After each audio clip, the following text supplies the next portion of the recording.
And hello, everyone, and welcome to another episode of You Better Call Mussolini, where anyone will be given the possibility of calling the Duce, that is to say, myself, live by using the application WhatsApp and calling the number +39 376 225 8765. And in case no one is going to call, I will proceed commenting the events of this coming week. As Europe, as you well know, is slowly but surely sliding towards another continental war. A thing which reminds me of a long bygone past, which emerges once again to the surface, together with the emotions linked to this past. It is maybe the end of a civilization, that is to say, the European civilization, but the wheel of history, it's ruthless and does not forgive those leaders that forget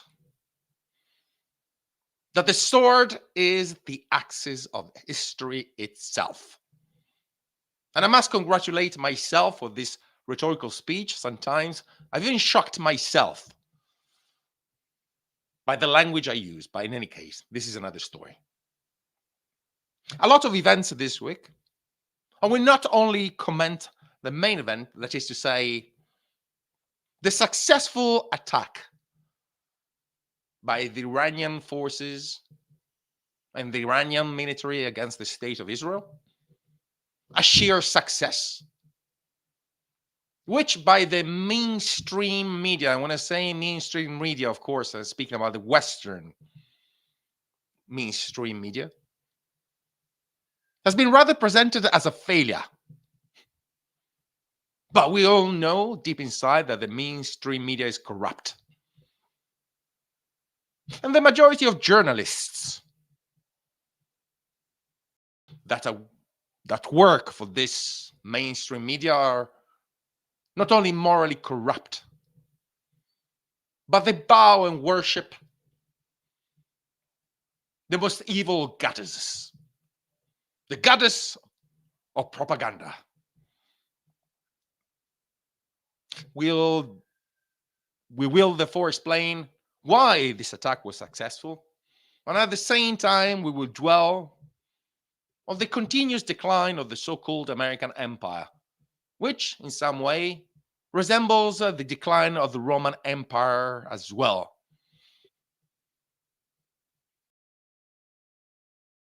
With the president, and I'm speaking of course of genocide Joe, and we all know who I'm talking about, who has begun his presidency with a series of wars,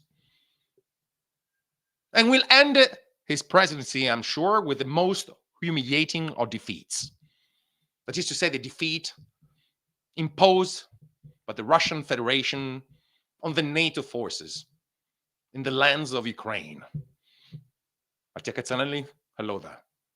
May I remind you that this program in English precedes an identical program in Italian.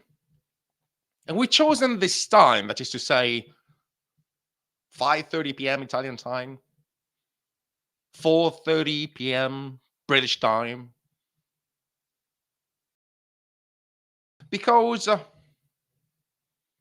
it overlaps with the 9 p.m. Indian time, given the fact that as Europe is committing suicide, the wheel of history is turning implacably towards Asia and the Pacific Ocean. And the real winners of this war, the Russian Federation against the NATO forces, and the soon to become regional war in the Middle East, the real winners are China and India. If I were to sum up what the future expects for Europe, I would say Islam will eat up Europe and China will eat up Islam, in one sentence. I'm not saying this in any Islamophobic way, but it is a fact that the cultural and biological expansion of Islam itself is unstoppable. And Europe has decided to slowly walking towards the grave, as the fertility rates of all European nations is reaching the number one. That is to say that in a couple of generations, the majority of Europeans will simply disappear. And because of this reason, I have founded a party and I came back. The National Fertility Party. That, as the name itself suggests, has this beacon of its political policy. I know it's a confusing word. The change of the demographic curve of Italy itself. Anyway, before we continue, and hello there, Tiziano Venti. May I remind you, you can call live, and I will gladly respond to your answers. If you're not calling, I will continue as Colonel Kurtz, taking as an example a famous movie, Apocalypse Now, which will be the apocalypse of Europe in this case. I will continue digressing on what is happening right now and the events of this week. Anyway, before we continue, as you know, this program is supported by a great sponsor. So time for a short commercial, and we'll be back in a second. Warm up with a good cup of Chucharing coffee. It's Chucha time. Chucharing coffee, a real coffee. Strong Italian flavor. Manly, patriarchal. A coffee for the people who are not confused by the woke ideology. The favorite coffee of the Wagner forces. As a matter of fact, Prigozhin himself praised this coffee when he was in his plane, and he said, "This coffee is a bomb." And then we all know what happened. But anyway, so I was saying, what happened this week? Well, as we all know, the state of Israel decided to attack an Iranian consulate in Syria. And attacking a consulate in accordance to the Vienna Convention of 1961 is like attacking the sacred territory of the country represented in this consulate. About 15 people were killed. And among them, 3 Iranian officers of the Iranian army. And I will tell their names so that these people can be remembered, given the fact that nobody is quoting them. Brigadier General Mohammad Reza Zahedi, Brigadier General Mohammed Ai Rahimi, and Brigadier General Hossein Amanal Ali. And I'm sorry if the pronunciation is incorrect, maybe, but I don't speak Farsi. Forgive me about that. Decapitating part of the higher echelons of the military structure of the Iranian army. Of course, Iran was forced to respond in accordance to Article 51 of the UN Charter. It was a legal response against the state of Israel, who seems, and I'm using Ahu right now, to have lost its mind completely. I must say, I'm not sure whether said state will exist in 20 years' time. Why I'm saying that? Is it because I wish its non-existence? No. It is a cold political analysis. Given the fact we're speaking about a small state of 7.5 million people, who has made an enemy of all the surrounding states in the area where it exists, which has been deemed by the International Court of Justice as having genocidal intents, and which continues to break international law continuously, at will, bombarding one day Lebanon, another day Syria, killing political opponents all over the world, and right now committing this international crime, which is the bombing of a consulate, with a murder or assassination, a word that by itself has an Islamic origin. It reminds of the assassins, a famous Islamic tribe. The assassination, I said, of not only military personnel, but civilians as well. So what happened? Mati 8000, thank you very much. What happened in this Iranian response, and why is this Iranian response a turning point? And we hope not a flash, which will trigger a regional war. We have to understand, first of all, what a military doctrine is.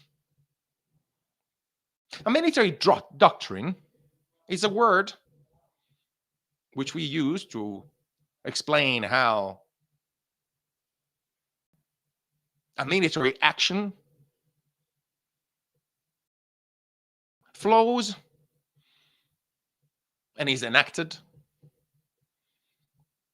in accordance to a specific policy and political will, given the fact, as the famous General von Clausewitz said, that military action and war is politics carried out with other means.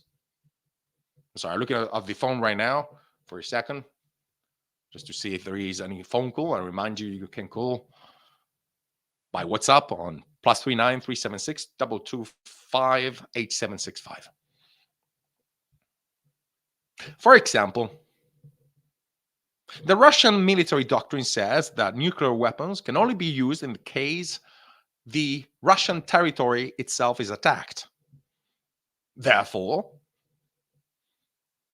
the Russians would not use the nuclear weapons unless foreign military forces would break inside Russian territory. And that is the reason why the 4 oblasts in Ukraine were declared as part of the Russian Federation. At the same time, there is an Israeli military doctrine that says that the use of pure force and the utter destruction of the enemy is a means by which Israel survives and acts in order to defend the survival of the state of Israel itself. And there is an Iranian military doctrine that has changed completely with this attack. And the doctrine is, in case Iranian territory is attacked, and let me remind you once again that the consulate in Syria was considered as part of Iranian territory following the Vienna Convention of 1961. Then if anything like that happens, in the future, Iran will attack the horrendous crime by delivering weapons, in this case projectiles and missiles, from the state of Iran itself. The expectation was that Iran was going to use proxies, such as Hezbollah or the Houthis in Yemen. But instead, at this time, the response, I should say, a defensive response, was carried out by the territory of Iran itself.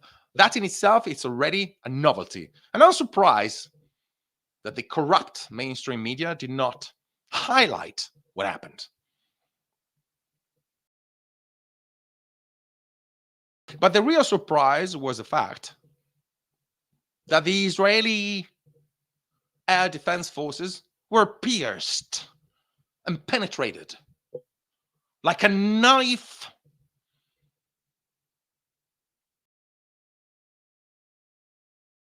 going through butter. Good afternoon, Bob. I was able to make this albeit a little later. No worries, Bob, and thank you very much for being here.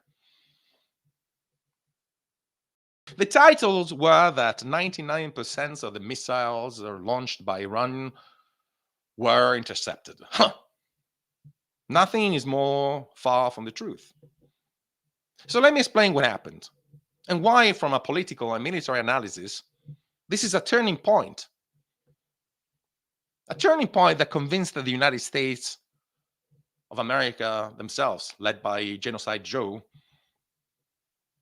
to carefully say to the state of Israel that any response against the Iranian state would be carried out by themselves, without any participation by the US forces. First of all, what happened is that Iran launched 3 waves of different military weapons that arrived inside the Israeli territory. The first wave was a wave of about 300 unmanned aerial vehicles, so-called drones, that were launched from different bases in Iran. The second wave was a wave of cruise missiles. And finally, the third wave was a wave of ballistic missiles. They were launched in different waves so that they could arrive at the same time over the skies of Israel. And they were aimed at military targets. Not only that, but Iran communicated to the United States of America, at least 72 hours before, the intention of launching said attack, giving a forewarning and making this attack a demonstrative attack. In other words, not causing any death, but rather hitting infrastructure. I would say not even hitting infrastructure, but showing that infrastructure and military targets can be hit.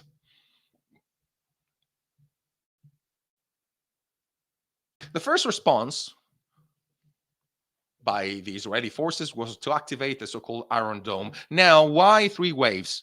Because these different weapons, drones, cruise missiles, and ballistic missiles, take different times to arrive over the sky of Israel. About 5 hours for drones, about 30 to 50 minutes for cruise missiles, and about 15 to 20 minutes for ballistic missiles. The first wave of drones arrived, activating Israeli radars.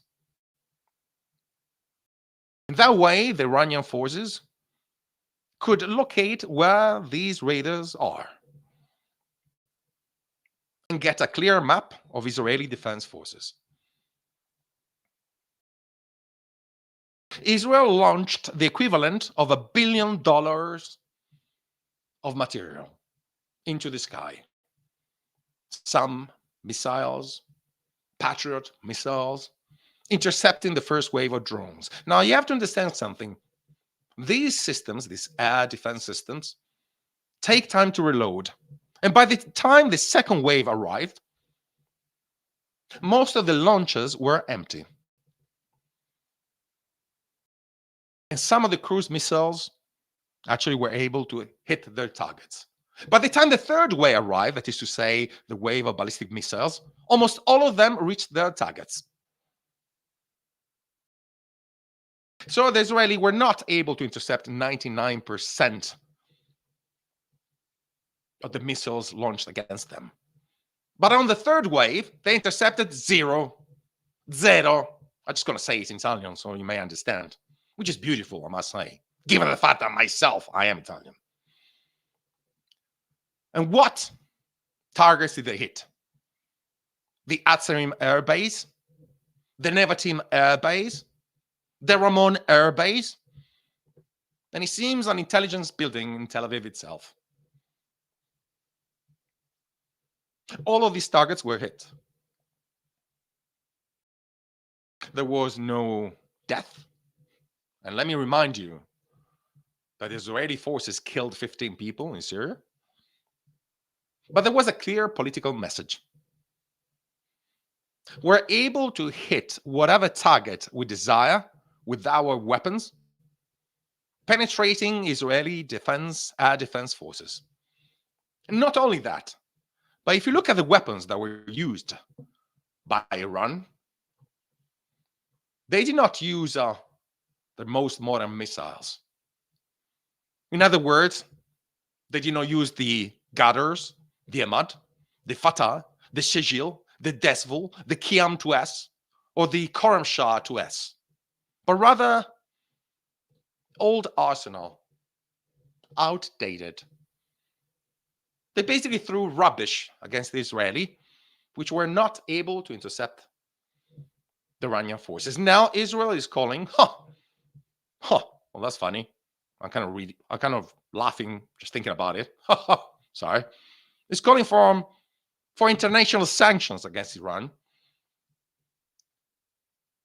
which, as I said, responded to a heinous attack in accordance to Article 51 of the United Nations Charter.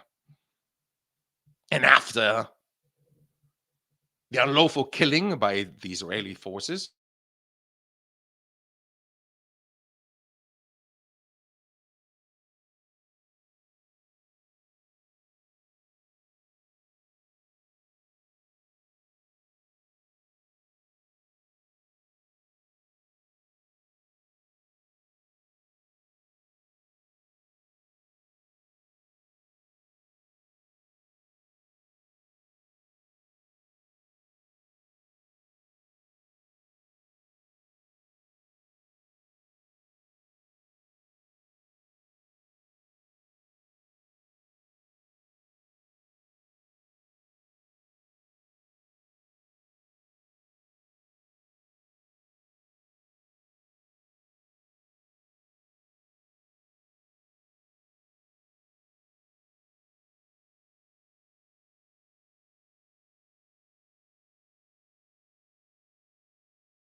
sorry about that, and has taken hostage not only the state of Israel and the Palestinian population, but worst of all, and this is a horrendous crime, has taken hostage a religion itself. Because I'm utterly convinced that the Jewish religion is much more than the state of Israel. And at the core of this religion, as at the core of Islam or Christianity,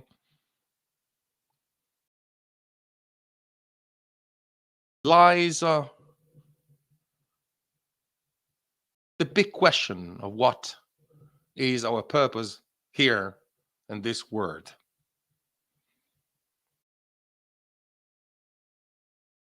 In a universe which is infinite, made of billions of galaxies, in a galaxy in particular, the Milky Way, where we are, made of billions of stars, in a planet which revolves about one of these stars, I find it simply laughable that God identifies with a piece of sand. And I hope this madness will be stopped. Let me remind you that Iran said enough after this demonstrative act. Let me remind you that Iran did not kill any Israeli soldier. And let me remind you that the answer by Iran was not an answer carried out to defend the Palestinians, but rather to defend the integrity of the Iranian state itself. Anyway, and that's the first comment, 1756. Let me continue for another 40 minutes. Meanwhile, if you want to call, the number is +39 376 225 8765. If you're not going to call, non importa, continua uguale.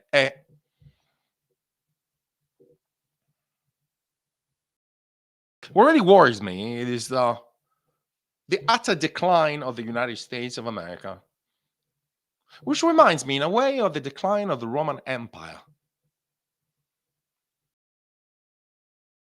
Empires decline internally, they do not decline externally.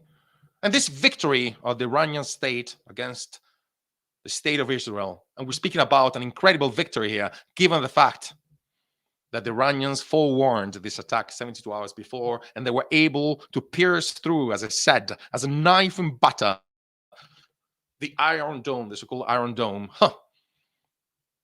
And given the fact that the Iranians used a limited number of missiles and drones, their capacity is much more. Let me remind you that Hezbollah itself has 100,000 rockets. And let me remind you as well that Israel is the only state in the area with a nuclear weapon, which does not adhere to the Non-Proliferation Treaty, whereas Iran does adhere to the Non-Proliferation Treaty. If I were Iranian, I must say, the temptation to build an atomic bomb would be very strong, but still they refrain from doing that. They have the capacity and the skill. But it seems that the Israeli, like a bully, are looking for a fight. Given the fact they're protected by the big man, the United States of America, I wonder if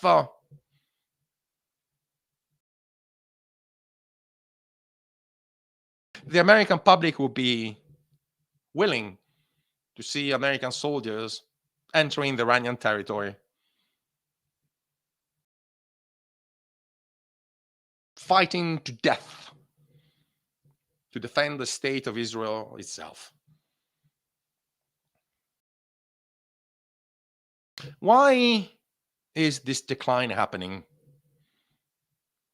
This victory of Iran against Israel kind of reminds me of the Battle of Teutoburg, the Forest of Teutoburg, where Hermann, in Latin called Arminius, defeated the Roman 14th Legion during the reign of Augustus. An horrible defeat for the Romans, and a great victory for the German tribes. Arminius, also called in German Hermann, became a mythological figure, a myth around which the German nation was built. At the same time, what Iran... Oops. A phone call? Sorry. Mussolini. Hello? Hello? Oh, no. Hello? Is that Duce? Yes, it's me. Mussolini. Duce, it's Bob from England. Good Hello afternoon there. to you. Good afternoon. Question for you, Duce. I've been listening with interest about your views on America. Would you care to comment? In the British press recently, about a week ago, they were listing the countries that give support to Israel in the way of military arms. Secondly, rather surprisingly, Germany comes second, but nowhere near as much. What really surprised me. I'm sorry, I lost your voice for a second, Bob. You got to speak up near the microphone. They reported that Italy are supplying arms. Do you have a view on that, Duce? Sorry, can you repeat the second question, Bob? Yeah, it's the third country donating arms to Israel. Yes, it is. Was reported as being Italy. So do you have a view on that? Because it seems that Italy is supporting America in supporting Israel. Yes. Okay. All right. Thank you very much for your question, Bob, and I will reply to your question right away. Thank you for having. Thank you. Thank you. Thank you.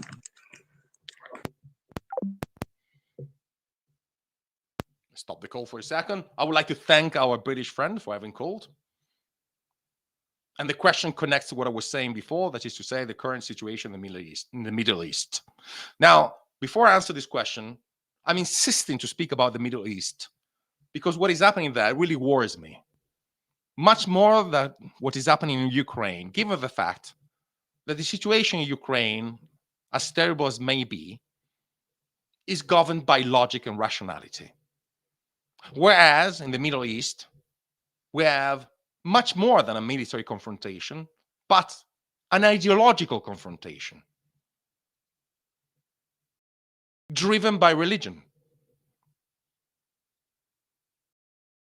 Not only Iran is a theocracy, and I'm not using this term in any denigratory manner, but Israel itself is a theocracy, or at least is becoming one, given that the hard Israeli right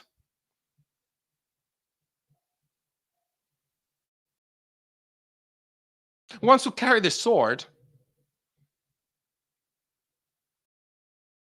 in order to carry out the voice of God. In other words, we have two madmen fighting for a can of Coke inside the psychiatric ward of a mental hospital. And when actions are driven by rationality, God forgive, citing God in this case, but the God of rationality, what the outcome may be. So the question was about the forces supporting the state of Israel. It's not even a support. It's worse than that.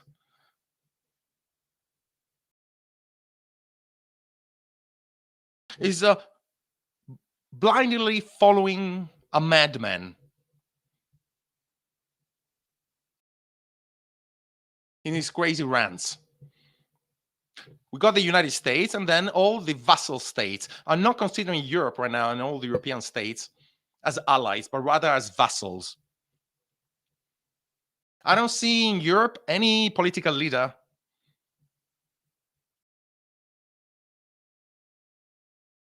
capable of asserting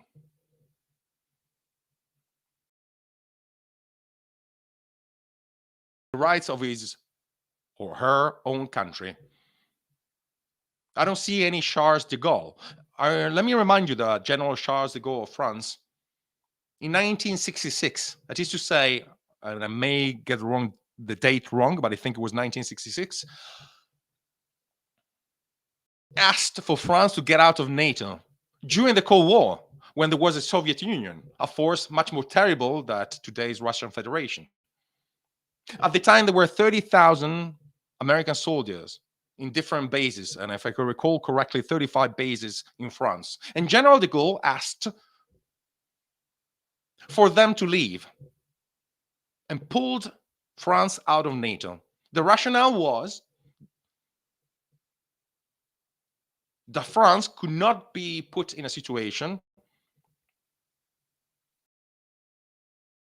of risking a war following the will of a foreign country, in this case, the United States of America. 1966. And today, 2024, France is actively participating in this war because we're speaking about war. And the president of France, Macron, married to Brigitte, sorry, I got the name wrong. It doesn't matter. Has decided not to put the interests of France first, but the interests of the United States of America. Same for Germany. We don't have an Adenauer. And as far as Italy, the last prime minister who really had a foreign policy was a man called Bettino Craxi, who died in Tunisia and who dared to confront the Americans, defending the rights of the Palestinians themselves. Go and look what happened to him. It seems that Europe itself is committing suicide. 18,000 sanctions against Russian federations was not enough. And now what is happening right now, I will go back to what happened with the missiles because I wanted to speak about something else. I used to say what happened with the ship. And that's much more terrible if you use logic and the fine art of politics. But anyway, as far as Italy is concerned, Italy is de facto an occupied country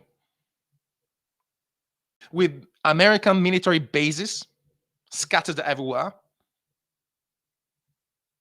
and with 40, and I repeat, 40 nuclear bombs stationed in the country, over which the Italian government has no control whatsoever. And the intention of the party I lead, that is to say, the National Fertility Party, is to pull out of NATO and free the country from the occupiers, as France did in 1966 with General de Gaulle, a great man, a great man. It is true that Italy is the third exporters of armaments to Israel.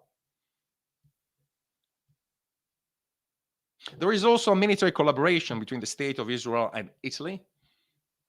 The State of Israel does have high-tech technology, peak technology in the fields of armaments. But like I said in a previous commentary, if you give weapons to a bank robber,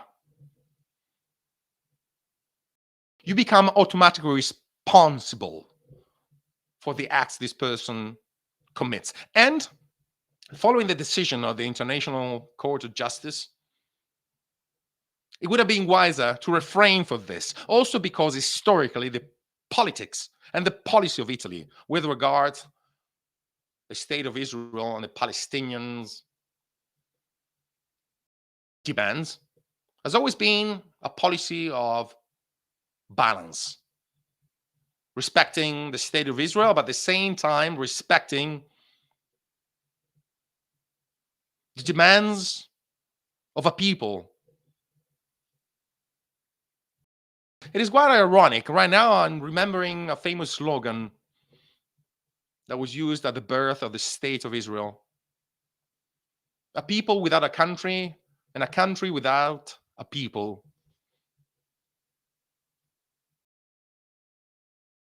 What should we say about the Palestinians then?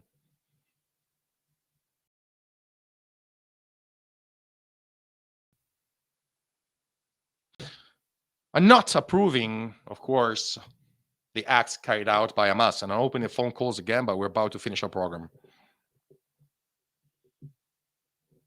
But I want to leave you with this. If you were incarcerated wrongly and put inside a jail for a crime you didn't commit, it would be your sacred duty, and I repeat, sacred duty, to escape from that prison and from that jail. If you really believe, and I'm speaking to all Americans out there,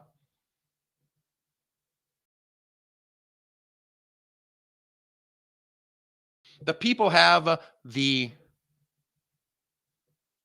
inalienable right to freedom, why should we deny this right to the Palestinians? Is it because they're brown? Is it because maybe they're Muslims? And let me remind you, they're not all Muslims.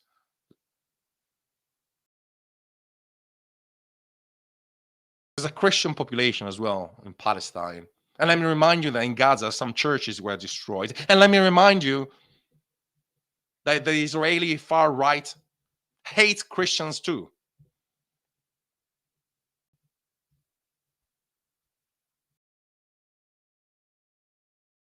And let us suppose this jail, this prison is called Gaza.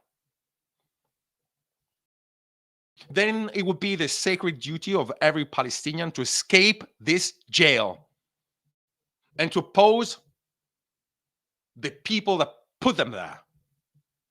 given the fact as well that some of their lands have been wrongly occupied. And I'm not saying this as a subjective judgment, but there are 140 UN resolutions that state that. It takes some cheek from the state of Israel to call for an assembly of the United Nations to carry out sanctions against Iran when the state of Israel itself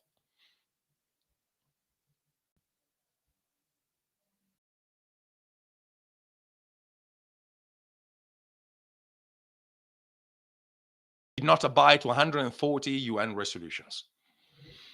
Thank you very much. The nuclear weapons in Italy, that is, like I said, Bob, sorry, 40 nuclear bombs placed in Italy. No control of the Italian government on said bombs.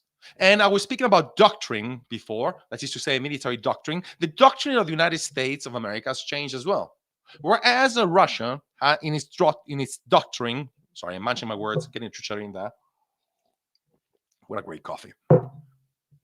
Whereas the Russian military doctrine says that nuclear weapons can only be used if the Russian territory itself is attacked, the United States of America last year has changed its doctrine. And in this change, America will be able to launch a first wave of nuclear bombs if deemed necessary by the emperor himself, Emperor Caligula, that is to say, Genocide Joe. Well, thank you very much. 1813 in Italy. That's 513 in the UK. In about 22 hours in Mumbai. Thank you very much for your patience. I know it may seem foolish to hold these speeches maybe without an audience, but I'm sure as the situation in Europe deteriorates, and as we are heading towards the European elections, the people will realize the grave danger we are in. The danger of falling once again in a great European continental war. And now, I'm sorry, but I need to have tea with my friend Winston Churchill. We're going to watch some cartoons together with Comrade Stalin. He loves cartoons. And he's going to show us the full version in Russian of the cartoon Bambi. I can hardly wait. Having said that, as always, I invite all people that speak Italian later on at 21:30 Italian time to this show in Italian. And once again, to everybody, Viva l'Italia!